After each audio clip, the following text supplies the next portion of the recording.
जादुई टाइगर सुअर। ये कहानी शुरू होती है एक गांव से। उस गांव में टिंकू नाम का एक आदमी रहता था। उसी गांव के पास एक घना जंगल था। उस जंगल में एक शेर रहता था। एक दिन वो शेर जंगल में घूमने के लिए निकलता है। रास्ते में शेर को एक मणि पड़ी हुई दिखाई देती है। शेर मणि के पास जाता है और उसे खा जाता है। मणि को खाने के बाद शेर का आकार बड़ा होने लगता है। अब वो शेर काफी बड़ा हो चुका था। शेर गांव की तरफ बढ़ता है। गांव में पहुंचकर वो पालतू जानवरों को मारकर खाने लगता है। पूरी गांव में भगदड़ मच जाती है। लोग डरकर इधर उधर भागने लगते हैं। एक आदमी भागता हुआ टिंकू के पास जाता है। अरे टिंकू, अपने गांव में बहुत बड़ा शेर आ गया है। वो इतना बड़ा है कि पूरे गांव को खाने के बाद डकार भी नहीं लेगा। क्या रे बुड़बक, ऐसा भी कहीं होता है? भला इतना बड़ा शेर कहां से आ सकता है? नहीं रे टिंकुआ, मैं सच बोल रहा हूँ। वो दोनों बातें कर ही रहे थे, तभी शेर वहां पे आ जाता है। अरे भागो रे, ये शेर नहीं बब्बर शेर है। दोनों वहां से भागने लगते हैं। दोनों काफी दूर तक भागते हैं। फिर एक जगह रुककर वो कुछ सोच रहे थे। वहां पे एक जादुई पेड़ था। उसमें एक जादूगर हजारों सालों से रहता था। वो जादूगर पेड़ से बाहर निकलता है।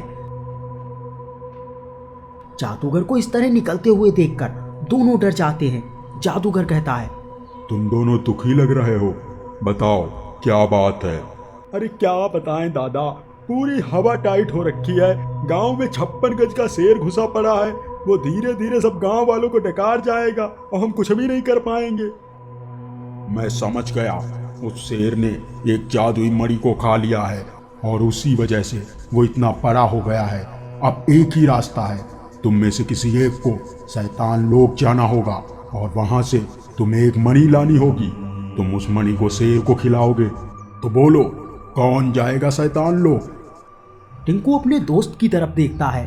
नहीं, बिल्कुल नहीं, मैं नहीं जाऊंगा। हाँ हाँ, मेरे को ही हलाल करो। ठीक है जादूगर दादा, आप हमें ही भेज दो। जादूगर अपनी शक्ति से टिंकू को वहां से गायब कर देता है। अब टिंकू शैतान लोक में पहुंच चुका था। वहां चारों तरफ बर्फ गिर रही थी। वो एक बर्फीली ठंडी जगह थी। वहां कई जादुई मणि पड़े हुए थे। टिंकू एक मणि को उठा लेता है।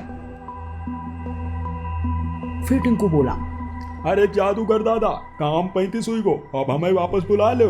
उसके इतना कहते ही टिंकू वहां से गायब हो जाता है और वापस जादूगर के पास आ जाता है। जादूगर बोला, अब तुम जाओ और किसी भी तरह इस मणि को उस शेर को खिला दो। दोनों वहां से गांव की तरफ निकलते हैं। दोनों शेर के पास पहुंचते हैं। शेर दौड़ता है और टिंकू पे हमला करने वाला होता है। टिंकू तुरंत मणि को शेर की तरफ फेंकता है। मणि सीधे शेर के मुंह में चली जाती है। वहां पे जादू होने लगता है और वो शेर एक छोटा सा सुअर बन जाता है। टिंकू कहता है, ए सुअर के बच्चे, बहुत परेशान कर रखा था। हाँ, शायद तुझे पता नहीं है, हर सुअर का दिन आता है। आज तेरा भी आ गया। टिंकू उस सुअर को लेके अपने घर चला जाता है। तो आपको ये कहानी कैसी लगी हमें कमेंट करके बताइए। अगर आप ऐसी और कहानियां देखना चाहते हैं तो चैनल को सब्सक्राइब कीजिए। पास वाले बेल आइकन में ऑल सेलेक्ट कर दीजिए। Thank you.